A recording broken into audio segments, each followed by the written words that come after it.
네, 잡힐 듯 잡히지 않은 코로나19 바이러스와의 전쟁, 정부가 포괄적 감염병 대응을 위해서 오늘 질병관리본부를 보건복지부에서 독립된 청으로 승격한다고 공식 발표했습니다. 그동안 코로나19 방역의 최전선에서 노력해온 질병관리본부가 앞으로 더 힘있게 방역에 앞장설 것으로 보이는데요. 자, 관련한 정치권 소식까지 현근택 더불어민주당 법률위 부위원장, 그리고 김병민 미래통합당 비대위원과 각 당의 현안에 대한 입장까지 들어보도록 하겠습니다. 어서 오십시오. 안녕하세요. 어서 오십시오. 자, 질병관리본부를 청으로 승격하자 이 필요성 계속 네네. 언급돼 왔었는데요. 오늘 이제 공식 발표가 된 거죠? 네네. 예. 지난번에 대통령 국정연설에도 있었고요. 이게 어쨌든 저희 당에서 계속 추진했던 바입니다.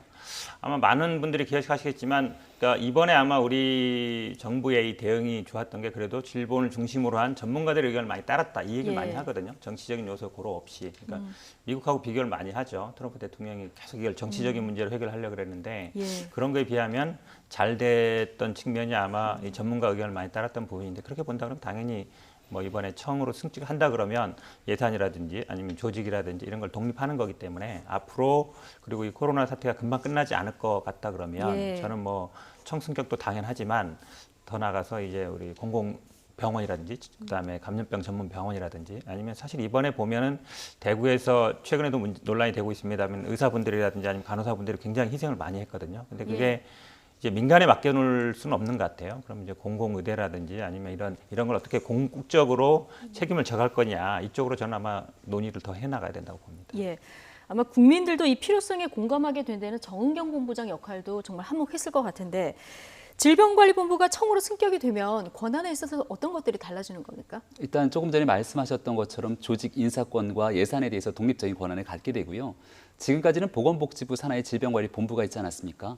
그러니까 정책에 대한 최종적인 의사결정은 사실상 보건복지부가 결정을 하고 네.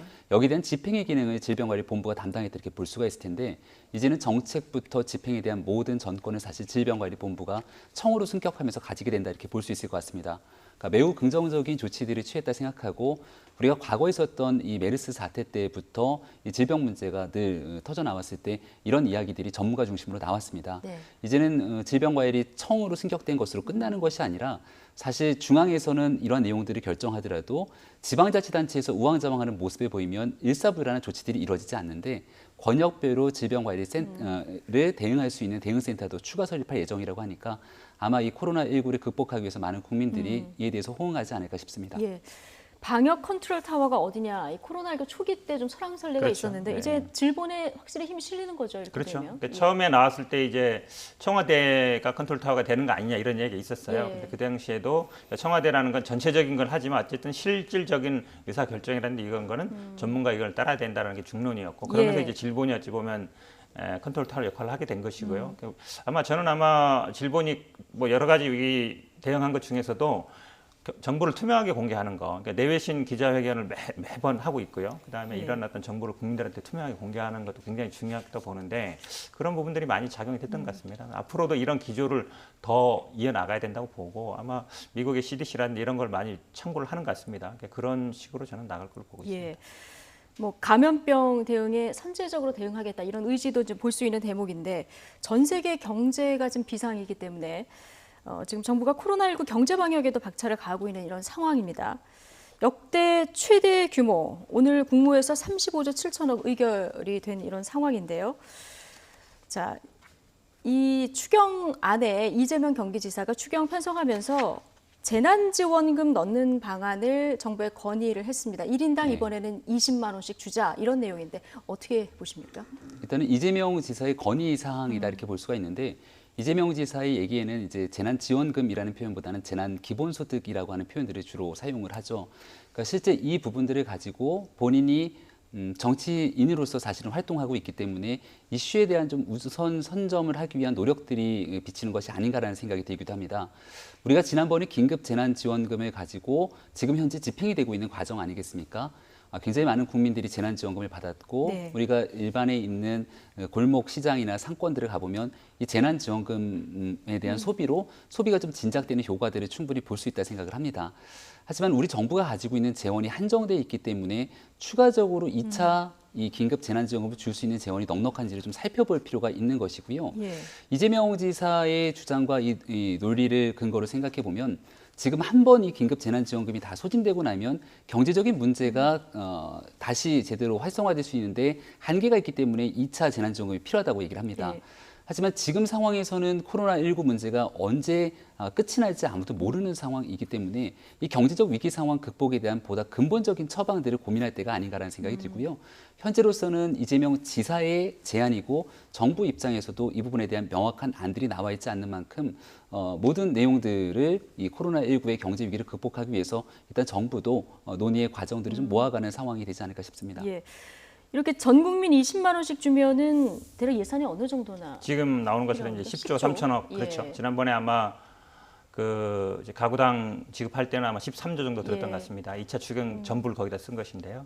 저는 아마 정부 입장에서는 입장 나온 것 같습니다. 정부에서는 뭐 일단 고려 하나 안 하고 있다. 그러니까 우리가 2차 추경에서 이 전 국민 지원할 때도 보면 굉장히 논란이 네. 많이 됐죠. 처음에 기재부에서는 50% 지급한다 그랬는데 정부 여당에서는 70% 얘기했다가 마침 이제 황교안 전 대표가 이제 전 국민 50만 원 주자고 하면서 어찌 보면 당시에 기억하시는 분은 알겠지만 여당에서는 100% 하자 그랬고 야당과 지금 기재부에서는 오히려 70% 주자 이러면서 오히려 이게 여야가 좀 바뀐 상황처럼 됐었거든요. 근데 아마 이번 제가 3차 추경에는 아마 적용하기는 좀 어려울 것 같고요. 어려울 것 네, 같다. 어려울 것 같고 예. 아마 지금 뭐 대부분 효과가 있다라는 거는 많은 분들이 동의하지만 이게 과연 다른 방법과 했을 때와 어느 정도 효과가 있느냐 저는 아마 그거에 대한 뭐 검증 같은 게 좀 필요하다고 봐요. 그러니까 물론 뭐 이재명 지사 같은 경우에는 아마 성남시장 때부터 계속 주장을 했어요. 기본소득 하자고. 처음에도 두세 번 줘야 된다고 얘기해서 그 논의를 쭉 이해가는 것 같지만 제가 보기에 정부에서 이거를 그대로 받기는 좀 현재는 쉽지 않은 상황인 게 예. 아닌가. 그래서 1차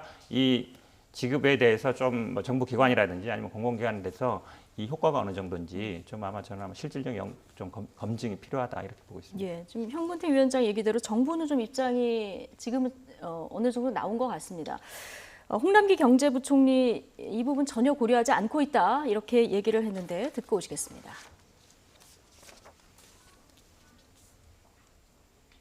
긴급재난지원금 관련해서는요.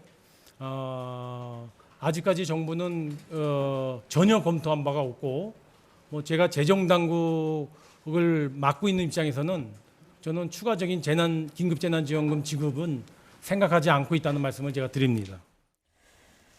네, 지금 부채 비율이 올라가는 걸 감안하고 최대 규모의 35조 7천억 원이라는 추경안을 지금 국무회에서 의결했고 지금 이재명 경기지사 의견대로라면 아까 말씀하신 대로 10조 정도 2차 재난지원금으로 써야 되는 상황인데 홍남기 부총리는 딱 선을 그었습니다. 고려하고 있지 않다. 그러니까 지금 정부 입장에서는 이렇게 얘기할 수밖에 없다 생각이 되는데요. 한 해에 3차례나 추가 경정 예산안을 만들어서 이 의결을 요구하게 되는 게 72년도 이후에 처음 있는 일이고 단일 추경 예산 규모로 봤을 때 역대 최대 규모가 2009년도 글로벌 금융위기 이후에 있었던 추경 과정이 28조 정도가 되는 금액이었는데 이미 그 금액을 훌쩍 뛰어넘었습니다. 네. 지금 단순하게 추가 경정 예산안에 대해서 국회에 의결됐던 내용들이 우리가 집행하게 될 세출 예산을 구조조정하는 정도로 끝나는 것이 아니라 국채를 발행해야 되는 내용이기 때문에 여기에 있어서 과연 이 긴급재난지원금으로 추가로 줄 수 있을 만큼의 재정적인 여건이 넉넉한가에 대한 고민들이 총체적으로 수반될 겁니다. 그리고 앞서도 설명드렸던 것처럼 한 20만 원 정도 이재명 지사가 이야기하는 만큼의 긴급재난지원금을 주는 것들이 얼만큼 큰 효과가 있을 건지 그 20만 원을 주고 난 다음에 또 다른 수요가 있을 때는 그럼 그때는 어떻게 해야 되는 건지에 대한 사회적 논의 이런 부분들이 앞으로도 뒤따르는 얘기들이라 네. 일단은 급한 재정적 문제들을 우선적으로 정부는 고민할 수밖에 없겠다라는 생각이 듭니다. 예. 제가 보기에도 아마 홍남기 부총리가 있는 한은 쉽지 않을 거예요. 지난번에 아마 이 100% 지급할 때도 사실은 여당에서 뭐 거의 직을 걸어라까지 했는데 그렇죠. 직에 연연 않겠다까지 했거든요. 근데 그때 선별적 지급 주장하다가 결국 다 주는 방향으로 그렇죠. 갔잖아요. 결국은 아마 그 당시에는 또 뭐 선거도 앞두고 예. 있었고 여당에서도 압박수도 있었는데 지금은 또 그런 국면이 아니거든요. 그렇게 본다 그러면 아마 홍남기 부총리는 끝까지 반대할 가능성이 더 높지 않은가라고 보고 있습니다. 그러면 이번에는 요구가 거세져도 이 요구를 받아들이지는 끝까지 않을 것이다. 그렇죠. 지난번에도 아마 거의 뭐 여야가 바뀐 상황까지 가면서 그렇죠. 이제 그 말도 많고 이제 탈도 예. 많았고 어찌 보면 이제 본인 스스로 나는 뭐 연연 않겠다까지 하면서 이제 소신을 지켰는데 지금은 그런 상황이 아니잖아요. 네. 그렇게 본다 그러면 아마 홍남기 부총리는 끝까지 반대할 가능성이 높지 않은가라고. 네. 여러 가지 이 코로나19 경제적 대응, 자, 통합당 입장 어떤지 좀 들어볼 텐데요. 최근 김종인 체제로 돌입하면서 통합당에서 파격적인 정책 제안이 나와도 놀라지 말라 김종인 위원장이 이런 언급을 하기도 했었는데요. 자, 김종인 위원장이 기본소득제 도입을 암시하는 이런 발언을 하기도 했습니다. 잠깐 듣고 오시겠습니다. 보수가 지향하는 가치인 자유는 우리가 끝까지 사수해야 한다고는 가치이기 때문에 이게 잘 아시다시피 이 자유라는 것이 그렇게 뭐 말로만 하는 형식적인 자유라는 것은 인간에게 아무런 도움이 되질 않습니다. 물질적인 자유를 어떻게 극대화시키느냐 하는 것이 사실은 정책의 가장 기본적인 목표라는 걸 아십니다. 그래서 제가 지금 우리 미래통합당에 와가지고서 지향하는 바는 다른 게 아닙니다. 우리가 이 소위 실질적인 자유를 이 당이 어떻게 구현해내느냐 이것이 가장 중요하다고 생각합니다. 네, 이 물질적인 자유를 어떻게 극대화할 것인지, 실질적인 자유에 대한 언급을 하면서 배고픈데 돈이 없어서 무락무락 그 빵 냄새 나는데 이거 못 사 먹으면 무슨 소용이냐 이런 얘기를 하다 보니까 이게 기본소득제를 암시하는 거 아니냐 이런 보도들이 많았어요. 네, 당이 뭐 전면적으로 방향을 좀 조정하는 것 아니냐라는 얘기들을 하고 있고 여기서 또 많은 언론이나 궁금해하는 거는 기본소득제의 도입에 대해서 논의가 본격화되는 거 아니냐 얘기를 하십니다. 뭐 전체적인 내용의 뉘앙스를 보게 되면 오늘 오기 전에 이제 언론 기사를 보니까 네. 기본소득제 암시 이렇게 나오기도 했던데요. 얼마 전에 기본소득제에 대해서 김종인 위원장께 이 기자들이 질문하게 되니까 그 아무렇게나 하는 거 아니다라는 얘기로 좀 단호하게 이야기를 한 적도 있습니다. 그러니까 전체적으로 이 복지 패러다임의 전환이 이루어지게 되고 또 과거 이제 보수 정당이 지향했던 것처럼 재정 건전성에 대해서 중점을 두고 있지만 이 재정 건전성과 함께 더 보편적으로 생각돼야 되는 국민의 삶에 관한 문제들도 적극적으로 들여다볼 필요가 있다. 특히나 지금 현재 계속 얘기하고 있는 것처럼 젊은 세대는 불평등, 불공정에 대한 불만족 요소들을 많이 가지고 있는데 경제적 소득 불균형에 대한 문제를 보다 적극적으로 해소하기 위한 노력이 필요하다는 것은 지금 김종인 위원장을 비롯해서 저희 비대위가 가지고 있는 핵심적인 고민 중에 하나입니다. 그런 측면에서 앞으로 나아가야 되는 방향들에 대해서 얘기를 했다 생각이 들고요. 특히 이 형식적인 자유보다 여기에 대한 물질적인 자유, 실질적인 자유가 중요하다고 얘기했던 건 지난 기간 보수 정당에서 자유 우파라고 하는 이 메시지들을 참 많이 들을 수 있었는데 말로만 이야기하는 자유에 대한 목소리보다도 훨씬 더 중요한 건 우리 국민들이 국민의 삶에서 느낄 수 있는 자유를 느낄 수 있도록 만들어주기 위해서는 바로 이 국민의 이 소득에 관련된 문제, 불균형의 문제를 어떻게 해소할 수 있는가에 대해서 보다 깊이 고민할 필요가 있다라고 하는 취지의 발언으로 해석될 수 있을 것 같습니다. 예, 기본소득제 통합당 입장은 조금 네네. 기존하고는 달라진 건데 이게 최소한 빈곤선 이상으로 국민들이 살 수 있게 이제 네. 보장을 해주자 이런 개념인데 여당에서는 이게 지금 어느 정도까지 논의가 되나요? 여당에서는 사실은 이 부분에 찬성하는 분 굉장히 많습니다. 예. 하지만 이것도 아마 대선의 이슈가 될 것도 같고요. 근데 이제 조심스러운 부분도 있죠. 왜냐하면 아마 이재명 지사가 이걸 적극적으로 하고 있어서 다른 분들은 어차피 이게 되더라도 이재명 지사의 그 성과가 아닐까 이렇게 생각하시는 것 같은데. 홍남기 부총리는 이것도 또 반대하더라고요. 우리 그러니까 아마 여건에 적절치 않다. 제가 보기에는 그 김종인 비대위원장이 전 국민은 아니어도 예. 청년 기본소득이라든지 아니면 지금 지금 서구에서도 논의를 보면 피케티라는 사람도 보면 25세 청년에게 1억 5천 정도를 줘서 기본 자본을 만들어주자 이런 얘기가 있었거든요. 정의당도 사실은 지난번 총선 때 20세 청년에게 3천만 원 정도 지급을 하자 기초 어쨌든 자본으로 만들어주자 이런 얘기가 있어서 아마 전 국민으로 갔을 경우에는 이게 안정적으로 계속 가려면 굉장히 이제 재원이 많이 필요하기 때문에 아마 지난번에 김종인 위원장 총선 때 얘기처럼 청년이라든지 대학생이라든지 어느 정도 나이를 기준으로 해서 기본소득 개념을 저는 꺼낼 가능성은 있다고 봅니다. 왜냐하면 지금 사실은 실질적 자유의 반대 개념이 형식적 자유 이거는 굉장히 오래된 논의인데 물질적 자유라는 표현을 잘 안 써요. 그러니까 우리가 이제 반대 개념을 생각하면 그럼 정신적 자유인가 이렇게 생각할 수 있는데 이 물질적 자유라는 이 물질이라는 거는 어느 정도 생계 결국은 돈이거든요. 그러니까 결국은 돈이 있어야 된다. 그러니까 어느 정도 저는 그걸 염두에 둔 발언이라고 봐요. 어쨌든 김종인 비대위원장 오고 나서 여야 간의 경제를 바라보는 시각이 조금 좁혀진 거 아니냐 이런 느낌도 드는데 이런 논의와는 별개로 국회 표정은 그렇게 밝지는 않습니다. 지금 더불어민주당이 미래통합당을 제외한 채 오는 5일 21대 국회 첫 임시회 소집 요구를 강행 의사를 밝혔기 때문인데요. 단독 개원이냐 일방적 처리냐 지금 21대 국회 시작부터 만만치 않은 이런 상황입니다. 영상 보고 오시겠습니다.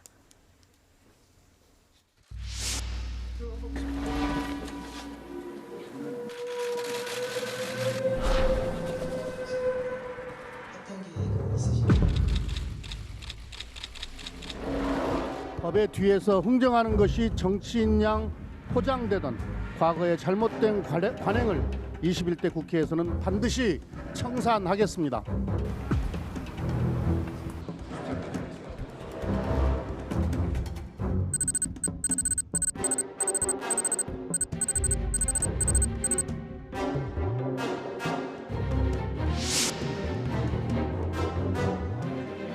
심지어 히틀러의 나치 정권까지도 법치주의를 외치면서 그런 독재를 해왔습니다.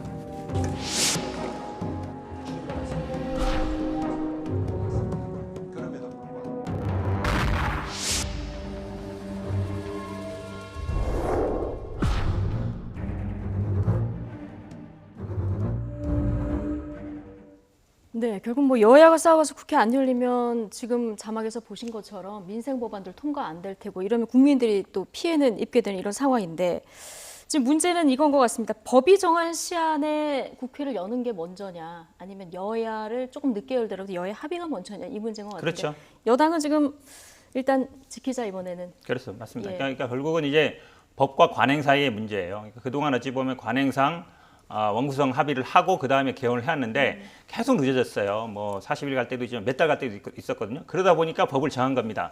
이게 사실 이렇게 늦어지지 말고 며칠 내 해라. 그게 이제 6월 5일 날 어쨌든 의장을 뽑고 그다음에 6월 7일까지 각 상임위원 만들고 그다음에 6월 8일까지는 상임위원장을 선출하게 돼 있는 거거든요. 예. 그동안 이게 어찌 보면 법은 만들어져 있었지만 그 국회에서는 계속 이거를 안 지켜왔죠. 어찌 보면 그렇게 본다 그러면 저는 이거를 좀 구분해서, 그러니까 개원이라는 거는 그 뭐 의장 선출하고 이런 과정이거든요. 그럼 그거는 하자. 그건 하고 그다음에 상임위 배분 문제라든지 위원장 뽑는 문제는 그 다음에 협상을 하자 해도 문제 없다고 보거든요. 근데 이걸 먼저 하면 통합당에서 봤을 때는 상임위원장 배분할 때 우리 불리하다 이렇게 보는 것 같아요. 그렇죠. 왜냐하면 말씀드린 것처럼 사실 의장을 뽑으면 의장을 통해서 각 상임위원을 배분할 수 있어요. 이틀 내에 만약에 원내대표한테 받게 되는데 안 주면 의장이 직권으로 배분할 수 배분할 있거든요. 수 있으니까, 그럴 예. 걸 아마 염두에 두는 것 같은데 그래도 저는 그것 때문에 만약에 개헌을 안 한다 그러면 이 법을 만들 필요가 없고 지금 주호영 원내대표가 뭐 히틀러 얘기까지 하는데 그때와 지금이랑 상황이 다르죠. 그때는 사실 어찌 보면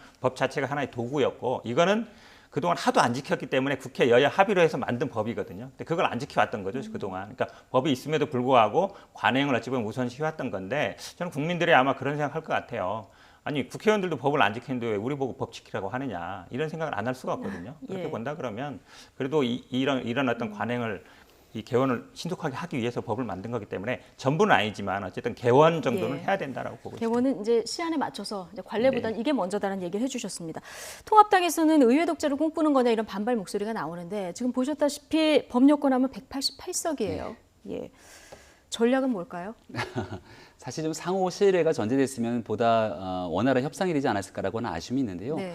통합당이 바라보고 있는 거는 아마 국민의 여론을 깊이 좀 청취하고 있으면서 국민이 국회의 모습을 어떻게 볼까에 대해서 깊이 고민한다 이렇게 생각이 듭니다. 조금 전에 말씀 주셨던 것처럼 우리 국회가 13대 국회 이후로 법이 정한 기일보다 늦게 늘 이 개원을 했기로 했고 그 개원에 대한 날짜가 평균 41일이 지났거든요. 그래서 늘 이 국회의원들이 제대로 6월 달에 밥값하지 않는다고 해서 국민의 원성을 샀던 게 지난 국회의 모습이었습니다. 예. 이제 그런 모습 좀 바뀌자는 국민의 목소리가 강하고요. 올해의 국회는 우리가 조금 전에 그 3차까지 가는 엄청난 추경을 얘기했던 것처럼 코로나19 때문에 민생에 대한 국민 현안들이 정말 너무 다급한 상황들이 줄지어 연이어 있습니다. 그렇기 때문에 과거와는 다르게 조금씩 양보하면서 이 문제를 풀어가기 위한 노력들은 매우 시급한 것이죠. 그러니까 법으로 정한 기일 내에 최대한 개원해야 되는 건 매우 당연한 일이고 그렇게 하기 위해서라도 180석이 넘는 거대 여당이기 때문에 야당에게 과거의 관행에 준한 상태로서 얼마든지 상임위원장 자리에 대한 배분 논의를 보다 적극적으로 하는 게 온당한 일일 겁니다.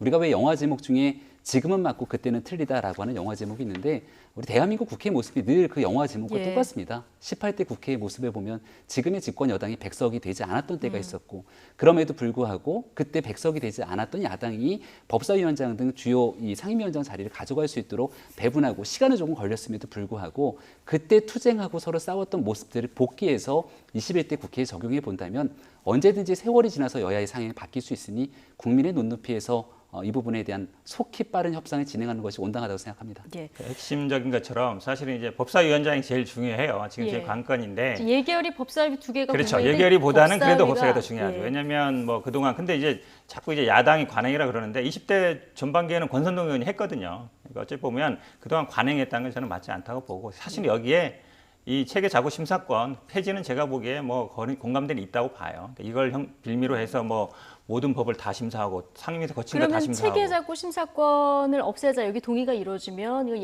여당에서도 이거 야당에 넘겨둔다 이런 그렇지는 얘기는 않다고 많아져요. 봅니다. 그렇지는 왜냐면 않습니까? 이거는 뭐 여당이 하더라도 아마 없애야 된다는 것 같아요. 왜냐면 예. 그동안 관행상 보면 다른 상임위에서 다 한 것도 심사하지만 오히려 다른 장관들, 뭐 국방부 장관, 다른 장관 현안 질의를 오히려 법사위에서 법을 핑계로 해서 그 자구 심사권을 핑계로 해서 다 했었거든요. 그러니까 상임위에 상임위가 된 형태가 있어서 이거는 뭐 여야를 떠나서 저는 이번에는 반드시 폐지해야 될 상황이라고 보고 예. 있습니다. 합의해서 개헌하면 제일 좋은데 여야의 시각이 있기 때문에 이게 오늘 내일 좀 극적인 소식이 좀 국회에서 들려왔으면 좋겠고요. 어쨌든 이런 강대강 대치 속에 오늘 오전에 김종인 미래통합당 비대위원장이 이해찬 더불어민주당 대표를 찾았습니다. 첫 상견례인데요. 분위기 어땠는지 잠깐 보고 오시죠. 원이 구성될 수 있도록 좀 예, 뭐 그걸로 오시면은 그건 뭐 그다음에 원 운영은 좀 종전과는 좀 예. 달리 갈 수밖에 없을 거예요. 예. 6월 5일 날 원래 이제 하도록 돼 있는 거기 때문에 기본적인 법은 지켜가면서 또 협의할 건 협의하고 이렇게 해나가면 네. 뭐 분위기가 그렇게 나쁜 것 같지는 않은데 오늘 만남으로 좀 갈등이 풀릴까요? 네, 뭐 워낙 두 이 대표에 대한 관계에 대해서는 많은 언론들이 관심이 집중 조명했죠. 네, 과거 인연까지도 과거 거슬러 인연, 올라가서, 예. 예. 뭐 과거에 같이 선거에서 맞붙었던 오랜 역사부터 시작해서 최근의 경험을 보면 2016년도 총선 과정에 비대위원장을 김종인 위원장이 맡았고 그 당시 공천심사 과정에서 이해찬 대표가 또 컷오프가 되기도 했던 여러 가지 악연들이 네. 있습니다. 하지만 지금 현재 상황에서는 국가적 위기 상황을 돌파하기 위해서 여야 모두 국민을 바라보고 노력하자라고 하는 거대한 공감대를 형성하고 있는 것 같고 김종인 위원장도 과거와는 다르게 그 어느 때보다 여당이 국민을 위해서 하는 일에는 적극적으로 협조하겠다 이렇게 나서지 않습니까? 추가 경정 예산안의 문제도 예. 마찬가지고요. 그래서 지금 이제 김종인 위원장을 예방했던 모습이기 때문에 화기애애하게 조금은 더 과거에 있었던 오랜 문제들은 털어내고 앞으로 미래를 바라보려고 하는 모습을 한 장면에 담아내지 않았을까 생각이 듭니다. 예. 이해찬 대표가 역시 예상했던 대로 3차 추경 협조 요청을 네네. 했습니다. 김종인 비대위원장도 뭐 합리적이면 협조하겠다 이런 발언을 지난번에도 했었는데 결국 개원 문제가 가장 중요하다. 이거 대표가 나서달라 오늘 이 얘기를 했거든요. 네네. 뭐 약간 돌려서 얘기했죠. 직접 예. 뭐 이렇게 법사위라든지 아니면 뭐 개원이를 얘기했지만, 근데 아마 두 분은 두 분 다 원외예요. 그러니까 이해찬 대표도 어쨌든 정치를 거의 이렇게 정리하는 수순이고요. 아마 그리고 김종인 비대위원장이 됐지만 아마 원내 상황은 원내대표에 맡길 가능성이 높습니다. 본인은 아마 큰 틀에서 당의 기조라든지 아니면 정책이나 만들 가능성이 높아서 원론적인 얘기는 할 수 있지만 아주 디테일한 협상들은 아마 다 원내대표한테 맡겨놨을 가능성이 더 높다라고 보는 게 맞는 것 같습니다. 그래서 예. 아마 어느 정도 나왔어도 그래도 원내대표한테 뭐 잘 이렇게 하십시오 정도지 뭐 이렇게 하십시오 저렇게 하십시오 지시까지는 하진 않을 것 같아요. 두 분 다 지금 두 입장에서 분 다 본다 그러면. 원내대표라서 두 분 다. 그러기도 하고 어쨌든 실질적으로 원내 협상은 원내대표들이 주도하는데요. 그러니까 유친 상황이 그렇죠. 그러니까 김종인 비대위원장도 어찌 보면 이제 현역이 아니고 이해찬 예. 대표도 지금 임기가 어찌 보면 거의 끝나가는 상황이기 때문에 이 원내 협상 부분들은 두 원내대표들이 아마 거의 정권을 행사할 가능성이 높지 않은가라고 보고 있습니다. 네. 추경 처리하고 원구성 협상하고 연계해서 통합당에서 이렇게 대응할 수도 있습니까? 과거의 전례로 보게 되면 당이 원하는 걸 얻지 못했을 때 국회를 보이콧하거나 그러면서 밖으로 나가서 장외투쟁을 하거나 하는 모습들을 많이 봤을 겁니다. 하지만 지난 기간에 당의 이런 활동들에 대해서 국민의 눈높이에 조금 어긋났다라고 하는 지적들이 상당했다 생각을 하고요. 예. 김종인 비대위원장이 활동하고 있는 기간 내에서는 협조할 수 있는 부분들은 적극적으로 협조하겠다. 그러니까 상식의 관점에서 대신 우리 당이 요구하고 있는 부분들의 잘못된 지적들에 대해서는 여당도 충분하게 받아들여줘라 지금 이런 얘기들을 하고 있는 것이거든요. 그래서 이 원구성 문제 때문에 틀어졌다는 이유로 모든 것들을 보이콧하게 되는 과거의 문제처럼 돌아갈 가능성들은 저는 현재로서는 좀 희박하다라고 생각합니다. 예. 자, 원만하게 좀 합의가 돼서 국회 빨리 열렸으면 좋겠고요. 마지막으로 이 주제 좀 얘기를 나눠보겠습니다. 지난 총선을 앞두고 당내 경선에서 탈락했었던 더불어민주당 금태섭 전 의원, 최근 당에서 징계를 받은 사실이 뒤늦게 알려졌습니다. 자, 이해찬 대표는 강제적 당론을 거부한 것에 대한 낮은 수준의 징계라고 일축했고, 당내 소장파 의원들 반발의 목소리도 나오고 있는데요. 이 얘기 함께 듣고 오시겠습니다. 지난번에 그 금태섭 의원이 기권한 그 법안은 강제 당론이었거든요. 그렇기 때문에 윤리심판원에서 아마 그 경고로 이제 그 제재를 했는데, 경고라는 건 사실상 이 무슨 당원권 정지되거나 그런 것도 아니고 실제로 이제 말이 이제 징계지, 내용상으로 보면 가장 낮은 수준의 이제 징계라고 할 수가 있습니다. 강제 당론은 반드시 지키라는 당론입니다. 근데 강제 당론을 안 지켰는데 뭐 아무것도 안 하면 그 강제 당론이라는 게 의미가 없지 않습니까? 본회의장에서 국회의원이 자기 소신을 가지고 판단을 한 걸 가지고 징계를 한다는 거는 전 본 적이 없는 것 같고요. 국회법 정신에 보면은 그건 좀 맞지 않는다.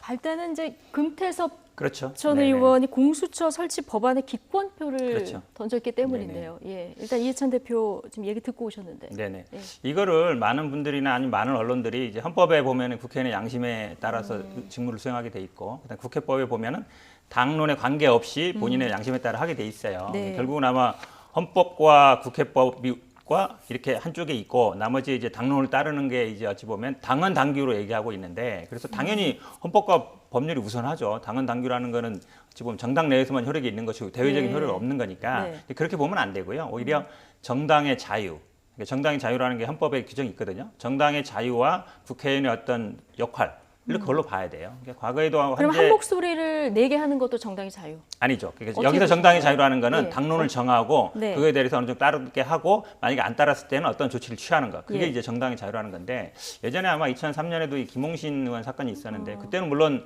다른 사건입니다. 그러니까 아마 강제로 사보임을 했어요. 본인의 당론에 안 따르니까. 이제 그게 헌재에 갔는데 그때 당시에는 정당의 자유가 약간 우선한다고 했어요. 그러니까 예. 그런 징계할 수 있다라고 본 거죠. 그러니까 이게 뭐 당헌 당규가 우선하느냐, 헌법과 국회법이 우선하느냐, 이 논의가 아니에요. 그렇게 본다면 당연히 뭐 당헌 당규라는 건 자체적으로 정하는 자체 법규이기 때문에 뭐 국회법과 당연히 헌법이 우선한다고 볼 수 있는데, 예. 정당의 자유라는 면에서 본다 그러면 이게 어찌 보면 정당의 자유라는 건 헌법에 규정이 있는 건데, 그런 면에서 본다 그러면 사실은 그 당시 상황이 20대 국회에서 민주당이 가장 중요하게 얘기했던 법이 뭐냐? 공수처법이에요. 공수처법 때문에 어찌 보면 선거법도 받은 것이고, 이거 어찌 보면 사활이 걸린 문제였는데, 예를 들어서 공수처법이 아니라 다른 법이었다라고 한다 그러면 저는 좀 달랐을 것 같아요. 물론 금태섭 의원이, 저도 다 보진 않았습니다만 여러 가지 주장을 폈어요. 예를 들어서 검찰이 다 장악할 것이다. 그리고 이런 제도가 세계에 없다. 이런 얘기를 많이 하셔서 그 논란이 있었지만 그래도 어쨌든 의원총회에서 여러 번 했거든요. 이 예. 문제 때문에 해서 당론을 정했습니다. 그럼 저는 아마 좀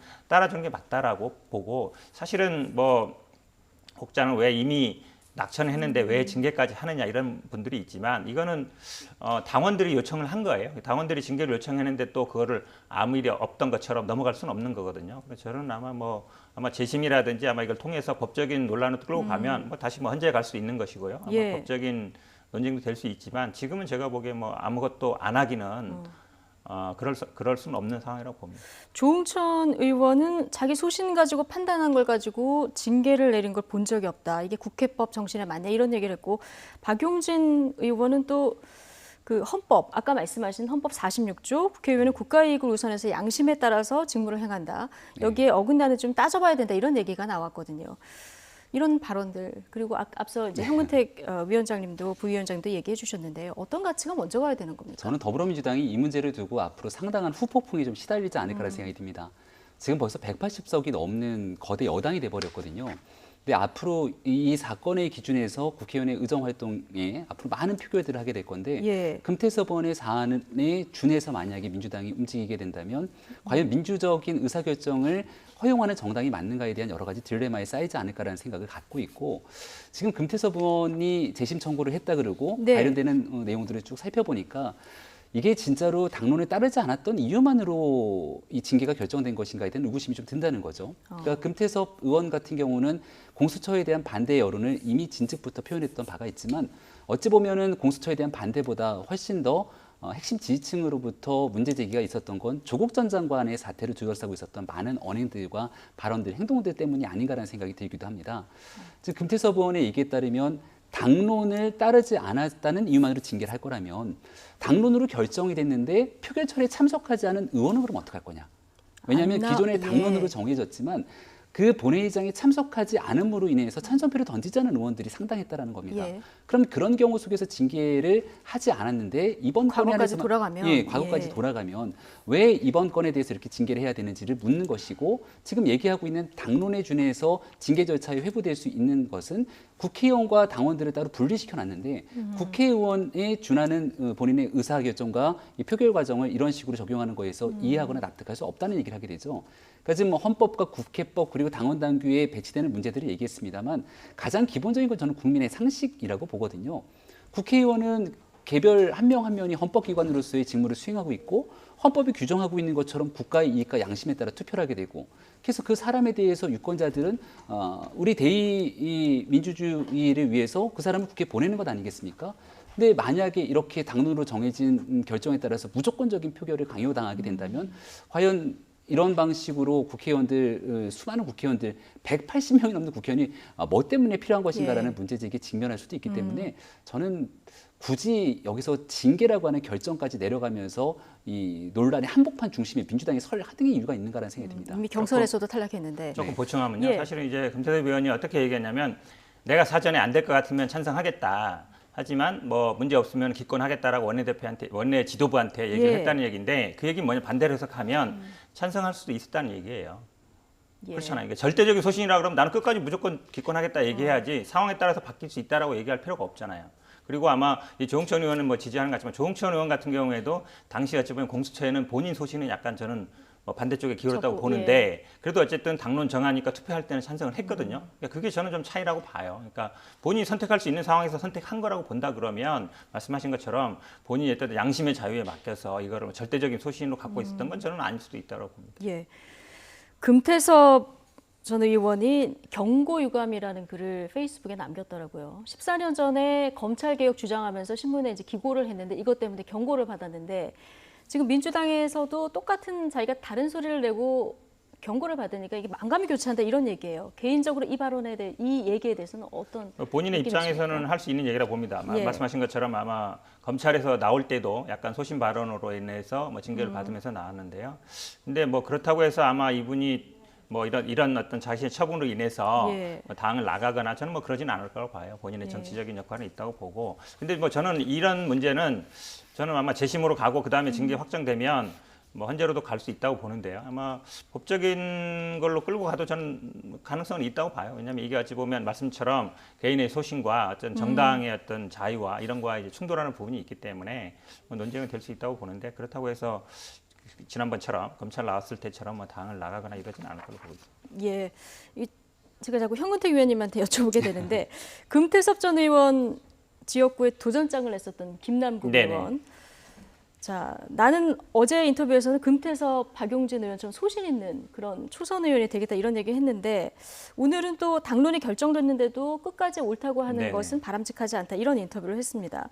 뭔가 당에서의 메시지가 초선 의원들한테 가이드라인이 되는 게 아니냐 이런 지적도 일부에서 나와요. 어떻게 보십니까? 저는 뭐 개인적인 것 같아요. 김남국 의원이 아마 예전에도 뭐 방송도 많이 했고 있어서 본인도 스스로 뭐 생각은 있을 것 같은데 예를 들어서 지금 말씀처럼 뭐 이런 얘기 하니까 아마 소신 있는 정치인이 됐다 그러니까 지도부나 누구에서 야 그러지 말아라 이렇게 네. 했을 것 같지는 않고요. 본인이 네. 아마 스타일이 좀 자유롭게 얘기하는 스타일이었기 때문에 나온 얘기 같고 네. 뭐 평소에 뭐 생각을 아마 김남국 의원 같은 경우에도 본인의 의지대로 이렇게 할 것이지 예를 들어서 뭐 지도부에서 뭐 이래라 저래라 한다 해서 그럴 것 같지는 않습니다. 예, 알겠습니다. 참 소신과 당론 사이 의원들도 참 힘들 것 같다 이런 생각은 듭니다. 오늘 얘기 여기까지 듣겠습니다. 현근택 더불어민주당 법률위 부위원장 그리고 김병민 미래통합당 비대위원과 각 당 현안 또 입장 들어봤습니다. 고맙습니다.